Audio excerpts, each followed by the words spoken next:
Kabit na natin itong bago. Tensioner bearing. Kuyo. Kuyo brand. Meron pa ng kuyo. Oo, branded ang kuyo. Kasi yung luma, alog na. Maingay na ito. Oo. Itong luma, alog na ito. Dapat bago. Ito po mas panlabas yung panlaog.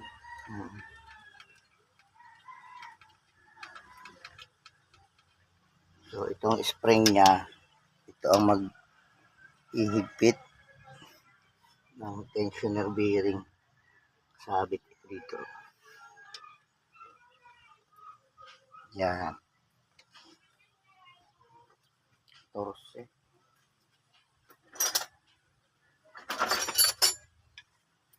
Kuwatan natin to para sagad.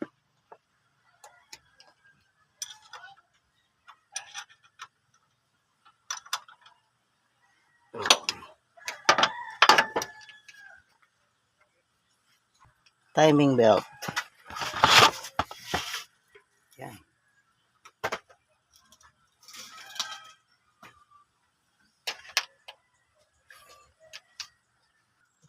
So, kailangan tanggalin ito para maipasok yung timing belt. Lagyan natin bracket ng engine support.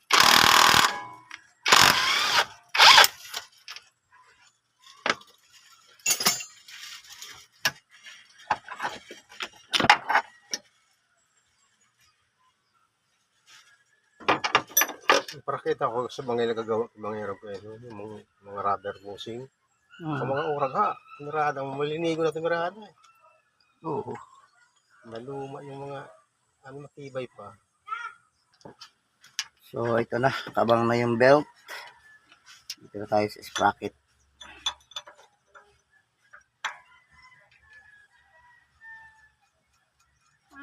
Yan.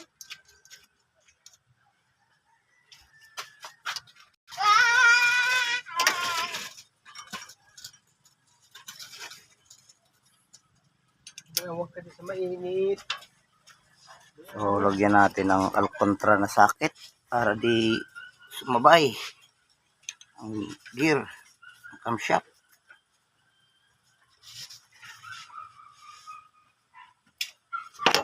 Hindi ka na sa malimpoy.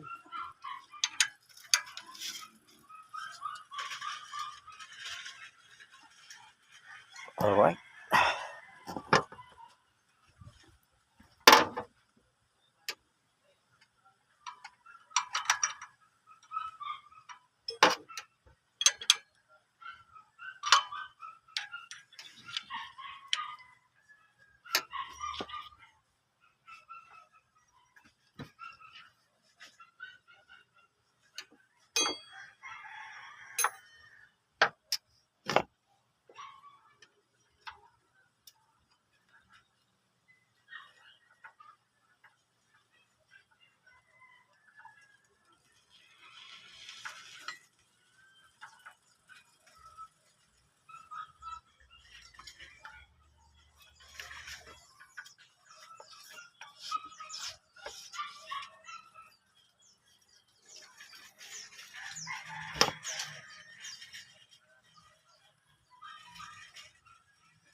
Okay.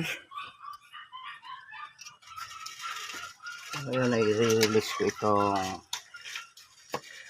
tensioner bearing para humigpit. Yung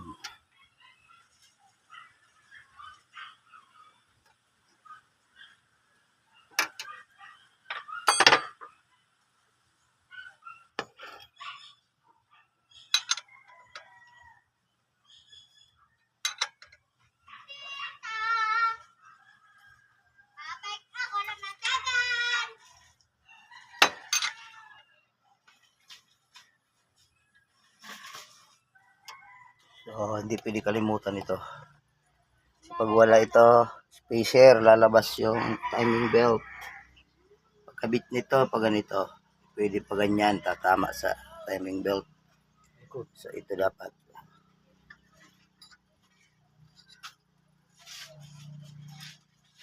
Tapos cover na.